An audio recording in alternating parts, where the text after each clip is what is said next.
O propósito fundamental do trabalho remoto será explorado nesse vídeo, indo além das vantagens superficiais. O meu objetivo é te dar uma compreensão mais profunda de como ele pode realmente transformar os processos de trabalho e a cultura organizacional. Todo mundo fala sobre as vantagens do trabalho remoto. Trabalhar de pijama, flexibilidade de horário, não perder tempo com deslocamento e com transporte público. Mas e se eu dissesse que isso é só a ponta do iceberg? Não se trata de escapar do escritório. Trata-se de reformular fundamentalmente a forma como trabalhamos e colaboramos. E é isso que eu quero te contar aqui. Fique comigo e descubra o surpreendente propósito do trabalho remoto que pode revolucionar toda a sua e a minha carreira.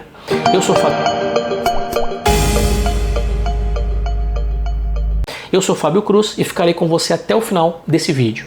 Se quiser saber mais sobre eu e minha carreira, acesse o link que vai aparecer aqui embaixo e não deixe de curtir, compartilhar e se inscrever no canal, que toda semana tem vídeo novo. Para começar, vamos combinar o seguinte: esqueça tudo o que você acha que sabe sobre trabalho remoto. Não é apenas uma vantagem, é uma mudança profunda, até com uma agenda oculta. Vamos além do hype para descobrir a razão estratégica pela qual o trabalho remoto veio para ficar e como ele está prestes a transformar a cultura organizacional como a conhecemos. Mas eu preciso te perguntar, você está pronto para a história real sobre trabalho remoto? Muita gente está com problemas para realmente investir no trabalho remoto e até mesmo defender o trabalho remoto para sua equipe. É eficaz? Funciona para todo mundo? Ou foi só um movimento inevitável durante a pandemia e acabou?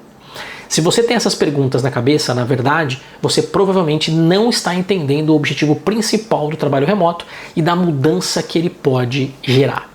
Tanto o trabalho remoto quanto esse vídeo não é sobre otimizar suas chamadas do Zoom ou desenvolver uma técnica para saber o que todo mundo está fazendo de casa.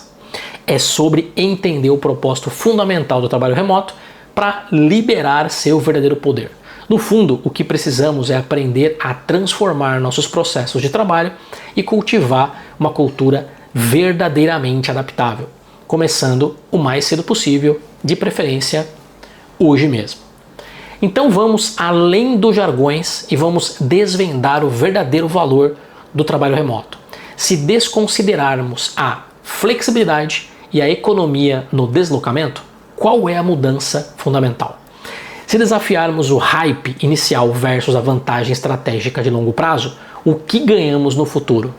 Na real mesmo, temos a evolução da produtividade, que é um novo paradigma.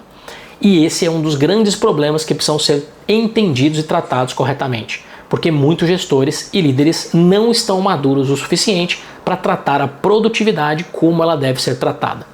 Na verdade, a entidade misteriosa chamada empresa, organização ou instituição não está nem madura e nem preparada para o que tem que ser falado. Primeiro ponto relevante: é praticamente obrigatório passar de métricas de horas registradas para métricas de valor entregue em uma parte gigantesca do mercado de trabalho. Não é mais possível associar produtividade a estar presencialmente em um escritório físico, muito menos a estar na frente de um computador e com telas específicas abertas. E o absurdo maior ainda aparece quando gestores por aí se incomodam com pessoas que estão tomando café ou rindo nos corredores, porque isso, na cabeça ultrapassada desse gestor, é baixa produtividade ou não ter o que fazer. A produtividade real é o que um profissional, um time e uma área entrega de valor ao final de um período, a começar pela quantidade de trabalho produzido de fato, passando pela qualidade desse trabalho e principalmente pelo que esse trabalho produzido mudou, gerou ou beneficiou. Isso independe das horas investidas ou do local de trabalho. Segundo ponto relevante: precisamos aproveitar a comunicação assíncrona para blocos específicos de trabalhos focados. O que isso significa? Primeiro, não precisamos mais de reuniões infindáveis que acontecem o tempo inteiro, todos os dias e cheio de gente que fala de tudo e não decide nada. Sabe aquela famosa frase? Essa reunião poderia ter sido um e-mail? E pior, talvez nem o e-mail deveria existir. Lembra do ponto 1 de relevância, a produtividade? Então, aqui as reuniões também entram como uma falsa produtividade. Ainda em pleno ano de 2025, pessoas acreditam ou fingem que acreditam que reuniões são sinônimo de produtividade. E quanto mais reunião eu estou, mais produtivo eu sou. Vamos falar real? Isso não é verdade. No máximo, você pode dizer que está super ocupado por estar em reuniões o dia inteiro. Mas ocupado fazendo o quê? Produzindo o quê? A maioria das pessoas que dizem que ficam em reunião o dia inteiro também fazem hora extra para poder produzir depois do expediente quando as reuniões acabam. Então veja, não tem nada de produtivo ou de produtividade ficar em reuniões o dia inteiro. O objetivo é fazer menos reuniões presenciais ou até remotas e focar em um bloco de trabalho de meio-dia, de um dia inteiro e trocar comunicações assíncronas, ou seja, por texto, por mensagem de voz, para sincronizar os trabalhos e manter o foco no que se está produzindo. Aqui o ponto é cultural e gigantesco, porque muitos gestores não conseguem entender que uma pessoa pode ficar meio-dia sem aparecer, sem falar nada e produzir muito. E em contrapartida, uma pessoa que está ali o tempo inteiro e aparecendo o tempo inteiro não produz nada, mas engana muito bem. Terceiro ponto relevante. A independência geográfica abre acesso a talentos globais e altamente especializados. Uma empresa física em um local X só consegue contratar pessoas geograficamente próximas a essa empresa, ou a um raio de distância máximo que a pessoa consiga ir e vir todos os dias. Essa é uma restrição forte para as empresas de diversos segmentos e tamanhos, que é encontrar o profissional certo para trabalhar na região física onde ele se encontra. Isso é um ponto negativo para a empresa, que demora ou tem dificuldade de encontrar alguém, e para o profissional, que muitas vezes a empresa está longe dele, ou ele precisa mudar sua casa e levar sua família junto para estar onde a empresa está. Com o trabalho remoto, esse problema acaba, porque a empresa pode procurar o melhor profissional que mora em qualquer lugar do Brasil ou até do mundo.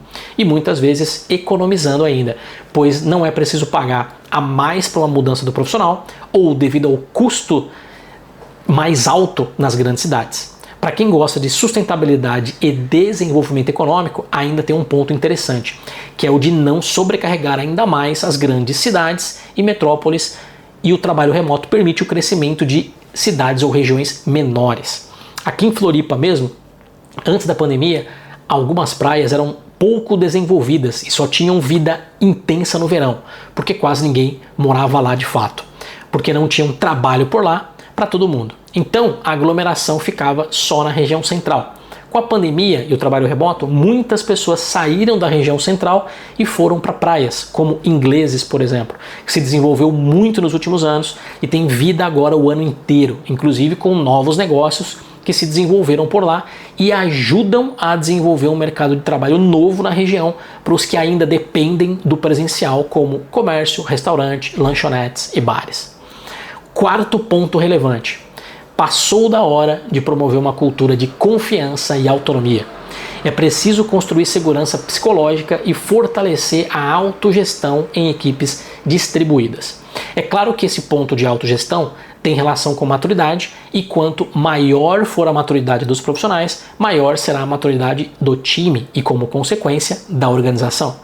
Mas mesmo que não se tenha isso em todas as pessoas, é importante pensar em desenvolver isso ao longo do tempo. No início, a pessoa nova pode ter mais interações presenciais com outras e com seu time. Conforme ela vai amadurecendo e ganhando confiança, além de desenvolver sua autogestão, menos o presencial com essa finalidade é requerido. Um dos trabalhos de um líder é desenvolver seus liderados e não ficar repetindo ano após ano que as pessoas não têm maturidade, experiência e senioridade para trabalhar em casa. Precisam vir para o escritório para serem vigiadas e comandadas para que produzam. Eu sempre digo o seguinte para um gestor ou líder que me diz isso. Entendo. Então você está assumindo que o seu time é fraco e que não está se desenvolvendo. E automaticamente você também é um líder fraco que não consegue desenvolver as pessoas que estão trabalhando com você. É isso mesmo que eu entendi? Porque se for, a gente tem outro problema, que não é exatamente com o seu time. Outro ponto é sobre confiança. É sério mesmo que as empresas continuam contratando profissionais que não confiam e que precisam ser vigiados para produzir ou para não trapacear? Isso é cultura e valor. Se você é um líder e tem um time com pessoas que você não confia, por que você tem esse time? Concordo em dar uma chance e trabalhar para desenvolver as pessoas para que a confiança seja gerada. Inclusive no início é necessário desenvolver essa confiança. Mas depois de muitos meses ou anos, se não há confiança e pelo contrário, há provas de trapaça, baixa produtividade, que só acontece com vigia intensa, o que esses profissionais estão fazendo ainda na empresa? Isso vale para os líderes e gestores dessas pessoas também. Que cultura você quer na sua empresa? A de que ninguém confia em ninguém e que só vigilância militar é que faz as coisas funcionarem? Ou um ambiente de confiança coletiva, onde todos sabem o que fazem, o quanto produzem e acreditam um no outro, mesmo sem se ver todos os dias ou o dia inteiro? Eu não sei você, mas eu prefiro com certeza a segunda opção, sem sombra de dúvidas. Esse ponto ainda nos leva à migração da microgestão para uma liderança orientada a resultados, onde voltamos para o ponto inicial do nosso vídeo, onde não interessa muito o que a pessoa faz hora após hora, onde está sentada, que atividade ela está fazendo agora e quantos minutos levou em cada trabalho. O que importa é o resultado que ela gerou em um bloco de tempo aceitável para que aquele trabalho seja feito. E tudo se conecta.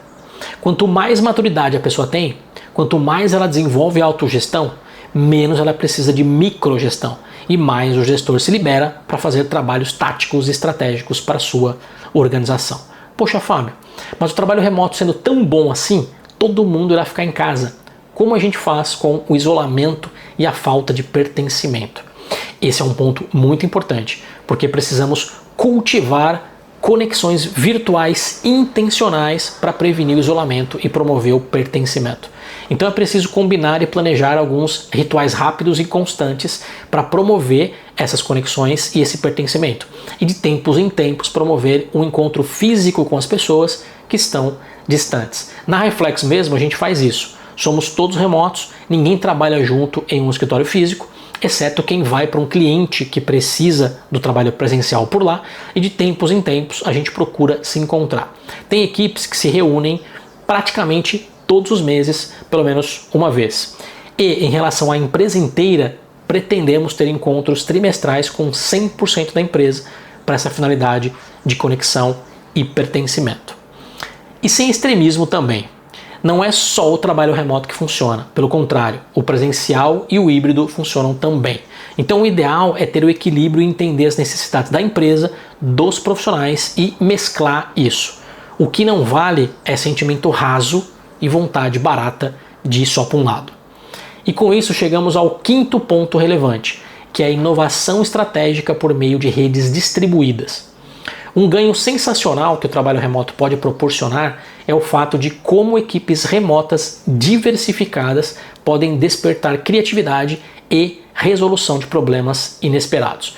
O ponto aqui é que muitas vezes as pessoas que estão vivendo em um mesmo local, trabalhando em um mesmo local, vivendo um dia a dia parecido, quase igual, mergulham nos mesmos problemas, sentem os mesmos problemas e não conseguem mais sair dos mesmos problemas, por não pensar de forma diferente. O trabalho remoto muda esse ambiente, pois a realidade de cada um passa a ser diferente, trazendo novas perspectivas e visões novas sobre um mesmo problema. Cabeças diferentes criam mais que cabeças iguais.